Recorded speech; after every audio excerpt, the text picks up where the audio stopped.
Hey everybody, I'm the Midnight Stitcher, together after a very long time away. Sorry, work got busy.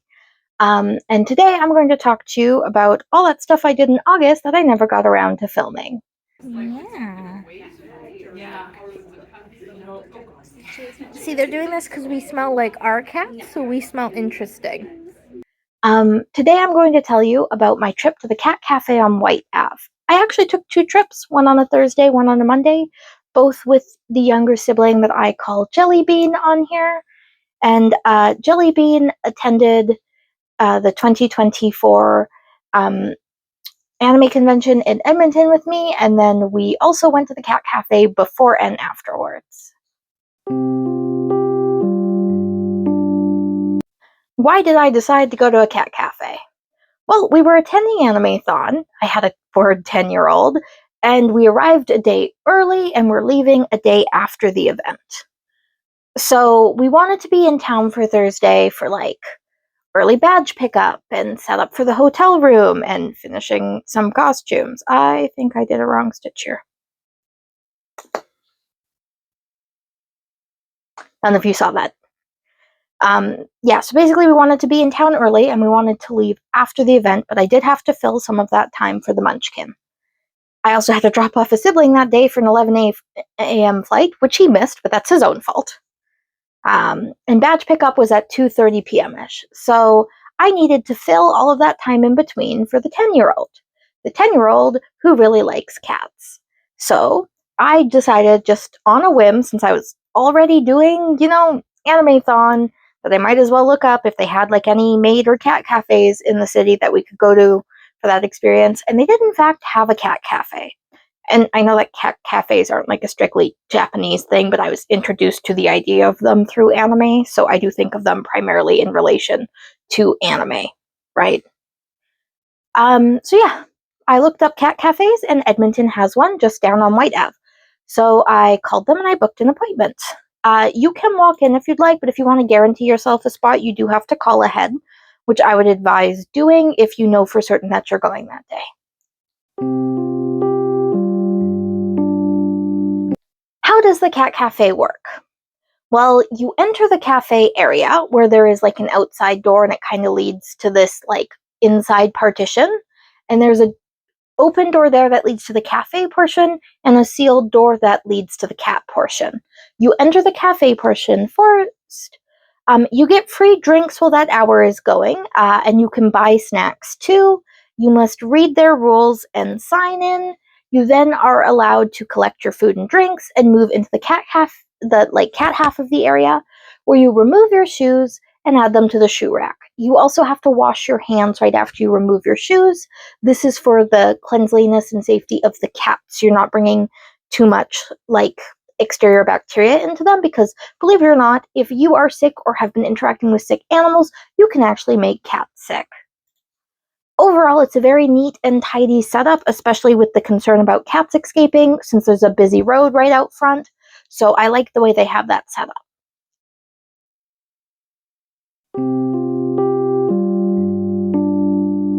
Okay, there are rules. So, number one, you must wash your hands at the wash station in the lounge upon entering and exiting. Once again, this is for the safety of the cats.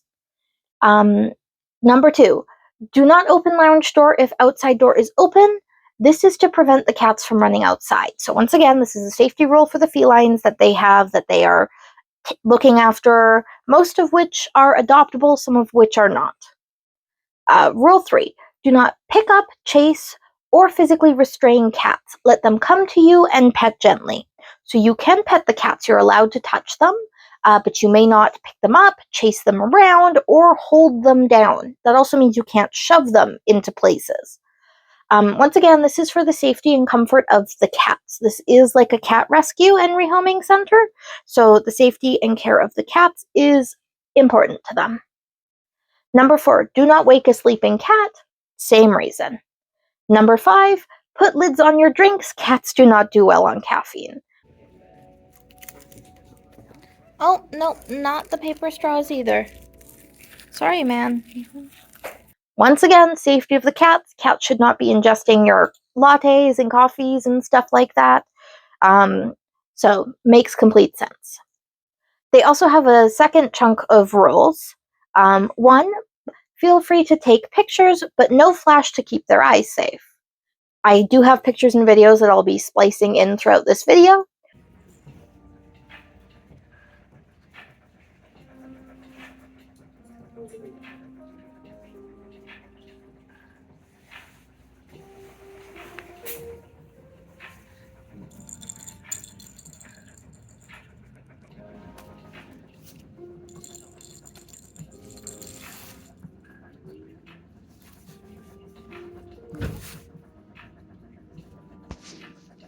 Two, remove shoes upon entering lounge. Must wear socks. Let us know if you need a pair.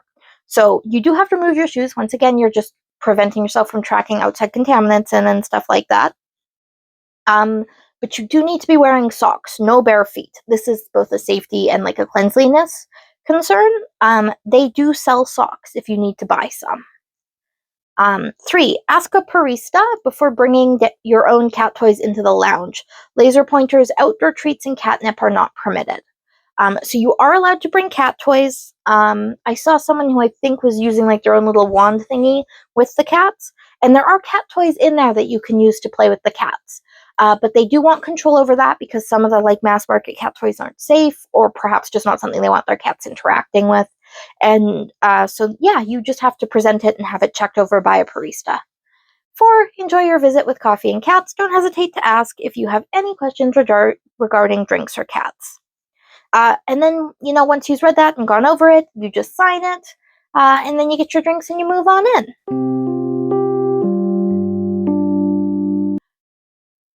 Now I'm going to discuss the price right here. I do have to note 2 things. 1, I don't have exact prices anymore. I'm filming this on February 13th, 2025. This is a trip I took on August 9th and 11th of 2024. That's when I visited this cafe. As you can tell, I'm a bit behind. And I don't have the receipts anymore, and I can't get my credit card statements or my bank like on my phone to go back that far. And it's a lot of hassle to like set everything up and pull back that far. I took the pricing for visiting the cats off their website today, and then I'm going to guesstimate how much it cost us. Once again, if you're paying for an hour with the cats, you get a drink free. So I paid for an hour for myself as an adult and the 10-year-old as a child. We each got a free drink. And then on Thursday, August 9th, I bought a slice of banana bread. And on Monday, August 11th, I bought a cookie. That's for me and her to split, right?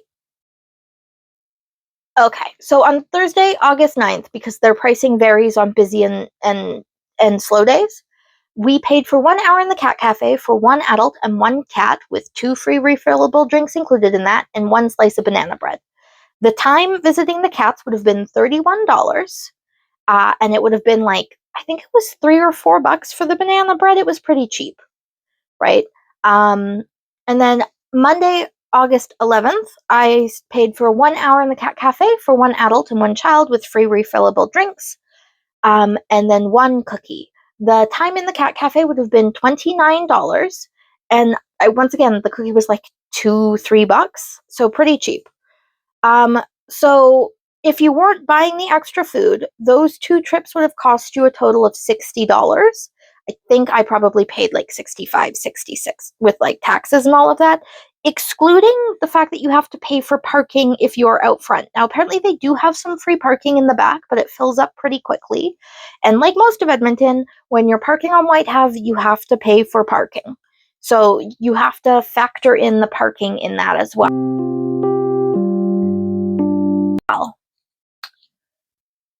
Okay. Uh-oh. Casually dropping stitches over here. Our experience. So let's start with the pros. They had many different options for seating. There was couches, there was benches, there was these little tables with chairs. There was chairs that were closer to the ground. There was chairs that were a little bit higher up, right? There was even like this bench by the window so you could see people walking by.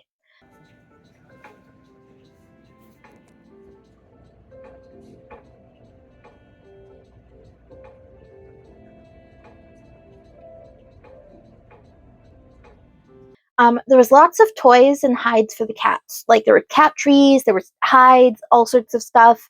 There was just toys all over the place, all sorts of different kinds.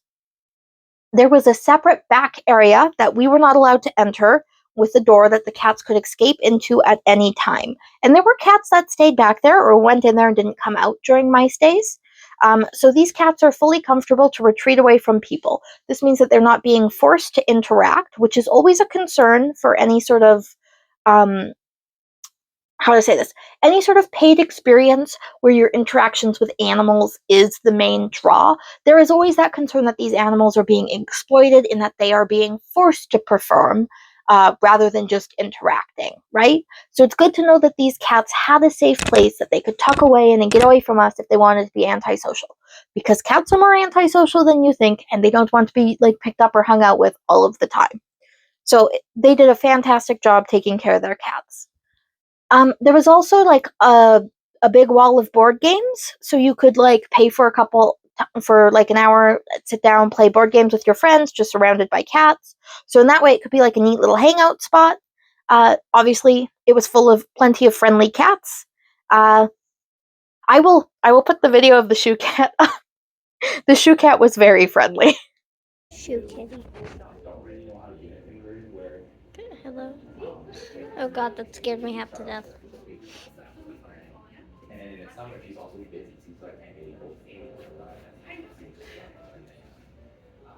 Aw, you're so cute. The shoe cat did not want to let me leave. There were a couple of cons. Most of them are personal.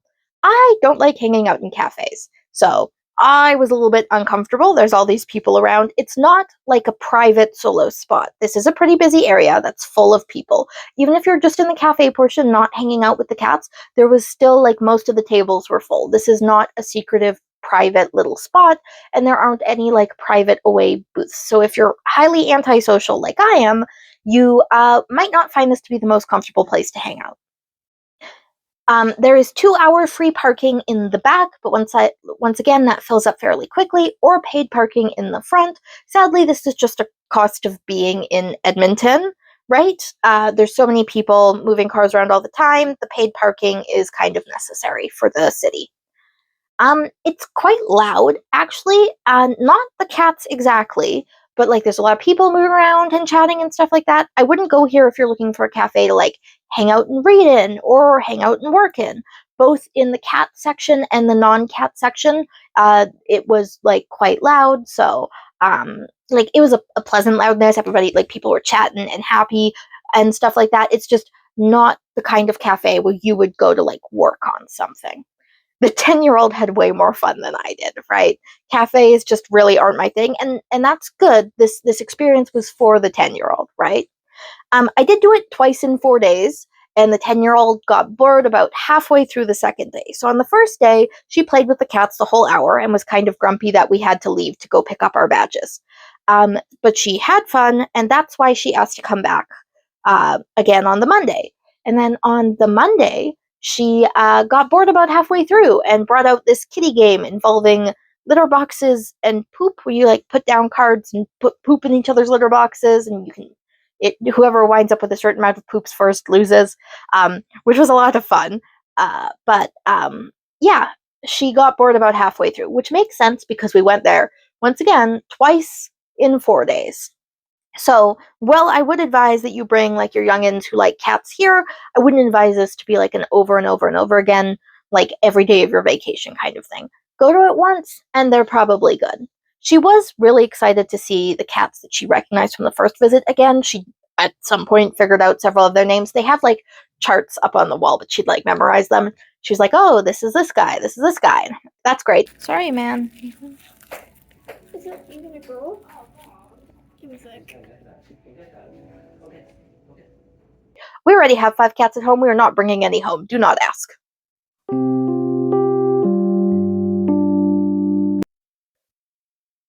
Okay, in conclusion, it's great for like the occasional visits and stuff like that. This would never be like a daily hangout spot for me.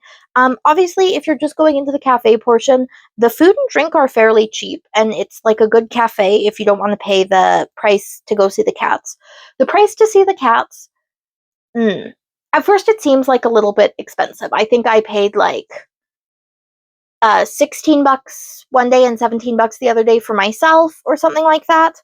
As an adult, like the adult and the child prices were separated. You can find their prices on their website.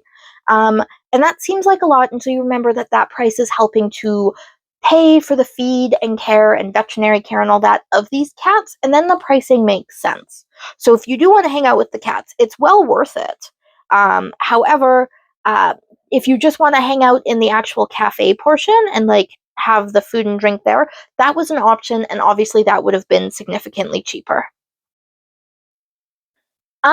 Yeah, so it's neat. It would be neat to do it again, and to go every once in a while. And yeah, it was a good experience. I think that is everything.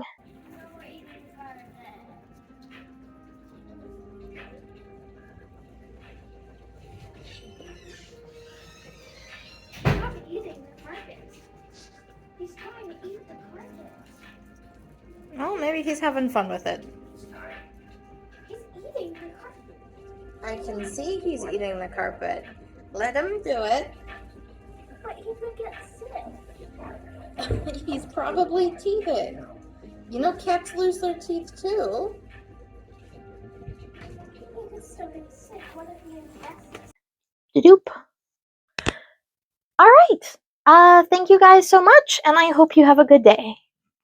Bye.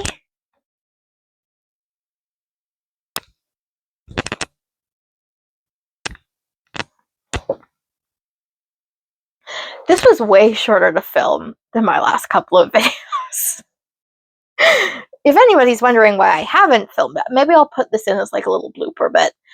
If anybody's wondering why I didn't film it, if it was way shorter to film, I've been renovating my entire bedroom. I'm normally on the other side of the bedroom, and also normally my phone is like 4.5 feet up at the top of the roof because my desk is standing desk height, and to get an angle I have to like look like this. And now you are on the floor because I am on the other side of the bedroom with my cutting table. This is my cutting table for cutting fabric. These are my cutting mats.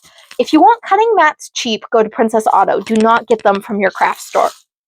I paid like $12 for each of these. Like, go to Princess Auto for your cutting mats. So, and then I just lay those out here, and I cut my fabric pieces for sewing and stuff like that. So yeah, this table is from IKEA. It's normally plain wood, and I have painted and sealed it because I could. And it matches the rest of my bedroom. And yeah, you can see my giant collection of crafting supplies. I think the yarn is probably the most visible here. I don't know if you can see it through the other stuff. There's 3 bins of fabric for sewing right here. All of this is yarn. Yeah. Crunched up in the corner. There's a litter box right there. This is much better than working with the standing desk, though. Like, honestly, I have way more room here, and it's way more comfortable. So yeah, this might be the setup you guys see for a little bit. Eventually, this corner is going to have bookshelves, and it's going to be my little like book nook, and I will be filling with the bookshelves as the background, because I think that'll look nice. I don't know if you can see, but I'm not finished my wallpaper either. I think I cut it off, but if you can see the old wallpaper that I'm putting my wallpaper on top of, my wallpaper is peel and stick, so it's fine to put it on the old wallpaper. It's coming down when I move out. But yeah, I'm like slowly working my way through personalizing my bedroom. There's gonna be some weird ramble after the credits.